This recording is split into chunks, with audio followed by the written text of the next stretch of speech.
ਇਹ ਨਾ ਜੀ ਜਿਹੜਾ ਤੰਬਾਕੂ ਆ ਇਸ ਵੇਲੇ ਆਖਰੀ ਜਿਹੜੀ ਸਟੇਜ ਹੈ ਉਹਦੇ ਤੇ ਚਲੇ ਗਿਆ। ਜਿਸ ਵੇਲੇ ਪੱਤੇ ਇਸ ਤਰ੍ਹਾਂ ਦੇ ਹੋ ਜਾਣ, ਆ ਤਰੀਬੜੀਆਂ ਜੀਆਂ ਬਣ ਜਾਣ, ਕੁਛ ਆ ਪੀਲੇ ਹੋਣ ਲੱਗ ਪੈਣ, ਉਸ ਲਈ ਇਹਦੀ ਬਰਦਾਸ਼ਤ ਕਰ ਲੈਣੀ ਚਾਹੀਦੀ ਆ। ਇਹਨੂੰ ਕਹਿੰਦੇ ਚੋ ਗਿਆ, ਇਹ ਜ਼ਾਇਆ ਗਿਆ। ਇਹ ਇੱਕ ਹਫ਼ਤਾ ਪਹਿਲੇ ਪੱਕ ਗਿਆ ਸੀ, ਮੌਸਮੀ ਹਾਲਾਤ ਦੀ ਵਜ੍ਹਾ ਨਾਲ, ਬਦਲਾਂ ਦੀ ਵਜ੍ਹਾ ਤੋਂ ਅੱਜ ਕੱਲ੍ਹ ਕਰਦੇ ਇਹਨੂੰ ਕਰ ਦਿੱਤਾ। ਫਿਰ ਵੀ ਕੱਚਾ ਨਹੀਂ ਵੱਢਣਾ ਚਾਹੀਦਾ, ਚੋ ਗਿਆ ਤਾਂ ਖੈਰ ਆ, ਪੱਕਾ ਵੱਢਣਾ ਚਾਹੀਦਾ। ਦੂਸਰੀ ਜਿਹੜੀ ਅਸਲ ਚੀਜ਼ ਦਿਖਾ ਲੈਣੀ ਹੈ, ਇਹ ਇੱਧਰ ਕਰਿਓ ਜੀ ਤੁਸੀਂ। ਇਹ ਜਿਹੜੇ ਕੱਚੇ ਆ ਨਾ, ਇਹ ਫਾਈਨਲ ਟੱਚ ਜਿੱਦਣ ਵੱਢਣਾ, ਕੱਲਾ ਬੂਟਾ ਜਿਹੜਾ ਉਹਨੂੰ ਇਸ ਤਰ੍ਹਾਂ ਚੈੱਕ ਕਰਨਾ। ਆਹ ਦੇਖੋ, ਇਹ ਮਾੜਾ ਜਿਹਾ ਵੀ ਨਹੀਂ ਰਹਿਣ ਦੇਣਾ ਜੀ, ਇਹਨੇ ਫਿਰ ਉਹ ਤੰਬਾਕੂ ਜਿਹੜਾ ਨਾ ਉਹਦਾ ਸਵਾਦ ਗਵਾ ਦੇਣਾ। ਇਹ ਦੇਖੋ,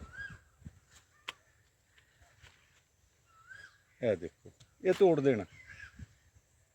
ਸਿਰਫ ਇਹ ਪੱਤਾ ਜਿਹੜਾ ਜੇਠਾ ਪੱਤਾ, ਪੁਰਾਣਾ ਪੱਤਾ, ਪੱਕਾ ਪੱਤਾ, ਇਹਨੂੰ ਲੈਣਾ।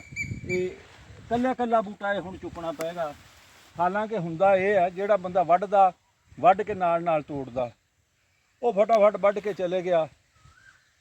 ਉਹਨੇ ਕਿਹਾ ਲਾਗੀਆਂ ਨੇ ਲਾਗ ਲੈਣੇ, ਭਾਵੇਂ ਜਾਂਦੀ ਰੰਡੀ ਹੋ ਜਾਏ। ਹਾਂਜੀ, ਅੱਗੇ ਤੇਰੇ ਭਾਗ ਲੱਛੀ। ਆਹ ਦੇਖੋ ਜੀ, ਇਹ ਕਿੱਡਾ ਕੱਚਾ ਆ। ਇਹ ਜਿਸ ਵੇਲੇ ਇਹਦਾ ਉੱਤੋਂ ਫੁੱਲ ਤੋੜ ਦੇਣਾ, ਇਹ ਉੱਗਦਾ ਹੀ ਰਹਿੰਦਾ। ਬੰਦੇ ਦਾ ਲੰਗੋਟਾ ਜਿਹੜਾ ਨਾ ਜੀ, ਕੱਸਿਆ ਹੀ ਰਹਿੰਦਾ।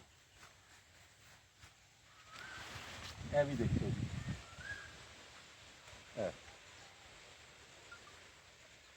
ਇਸ ਚੀਜ਼ ਦਾ ਖਿਆਲ ਰੱਖਣਾ। ਹੁਣ ਇਹਨੂੰ ਇੱਕ ਦਿਨ ਇਸ ਤਰ੍ਹਾਂ ਲੰਮਾ ਪਿਆ ਪਾ ਦੇਣਾ।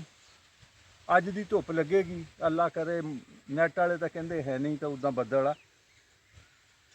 ਕੱਲ੍ਹ ਨੂੰ ਫਿਰ ਸ਼ਾਮ ਨੂੰ ਇਹਨੂੰ ਇਕੱਠਾ ਕਰ ਦੇਣਾ। ਕੱਲ੍ਹ ਨੂੰ ਫਿਰ ਇਹਨੂੰ ਖਿਲਾਰਨਾ ਦੂਸਰੀ ਸਾਈਡ 'ਤੇ। 2 ਜਾਂ 3 ਧੁੱਪਾਂ ਜ਼ਰੂਰਤ ਦੇ ਮੁਤਾਬਕ ਲਵਾ ਕੇ ਫਿਰ ਕੱਢਣਾ ਟੋਆ। ਟੋਏ ਦੇ ਵਿੱਚ ਇਹਨੂੰ ਫਿਰ ਨੱਪ ਦੇਣਾ। ਕੋਈ 10 ਦਿਨ ਇਹਦੀ ਜਿਹੜੀ ਸੂਰਤ ਹਾਲ ਹੈ, ਜ਼ਿਆਦਾ ਪੱਕ ਗਿਆ, 10-12 ਦਿਨ ਰੱਖਣਾ ਪਏਗਾ। 15 ਦਿਨ ਵੀ ਹੋ ਜਾਣ ਤਾਂ ਕੋਈ ਹਰਜ ਨਹੀਂ ਹੈ। ਇਹਨੂੰ ਨੱਪੀ ਰੱਖਣਾ। ਉਹਦੇ ਤੋਂ ਬਾਅਦ ਇਹਦੇ ਛੁੱਬੜ, ਖੱਬੜ, ਰੱਸੇ ਜੋ ਵੀ ਕਹਿੰਦੇ ਉਹ ਵੱਟ ਲੈਣਾ। ਵੱਟ ਕੇ ਉਹਨਾਂ ਨੂੰ ਵੀ ਫਿਰ ਸੁਕਾਉਣਾ ਸ਼ਾਮੇ। ਕਈ ਲੋਕ ਦਾਣੇ ਸਿੱਟ ਦਿੰਦੇ, ਨਹੀਂ ਤੇ ਉਸ ਤਰ੍ਹਾਂ ਜ਼ਮੀਨ ਤੇ ਵਿਛਾ ਦੇਣਾ। ਉਹਦੇ ਤੋਂ ਬਾਅਦ ਇਹ ਪੀਣ ਦੇ ਕਾਬਲ ਹੁੰਦਾ। ਐਡਾ ਸੌਖਾ ਨਹੀਂ ਤੰਬਾਕੂ ਪੀਣਾ। ਇਸੇ ਵਾਸਤੇ ਲੋਕ ਛੱਡ ਗਏ। ਲੋਕ ਇਸ ਵਾਸਤੇ ਨਹੀਂ ਛੱਡ ਗਏ ਕਿ ਤੰਬਾਕੂ ਮੁਜ਼ਰੇ ਸਿਹਤ ਆ, ਉਹ ਤਾਂ ਸਿਗਰਟ ਪੀਣ ਲੱਗ ਪਏ।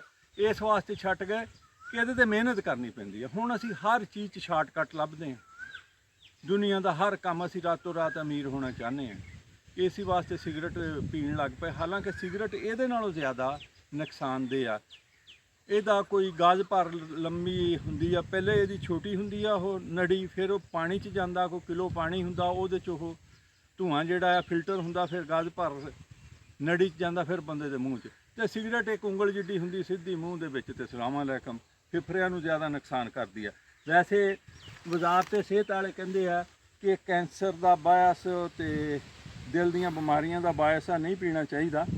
ਮੈਂ ਨਹੀਂ ਕਹਿੰਦਾ ਪੀਓ, ਲੇਕਿਨ ਜੇ ਤੁਹਾਡੀ ਨਹੀਂ ਗੁਜ਼ਾਰਾ ਹੁੰਦਾ, ਹੁੱਕਾ ਪੀਓ, ਨਾ ਕਿ ਤੁਸੀਂ ਸਿਗਰਟ ਪੀਓ। ਸਿਗਰਟ ਬਹੁਤ ਨੁਕਸਾਨਦੇਹ ਹੈ।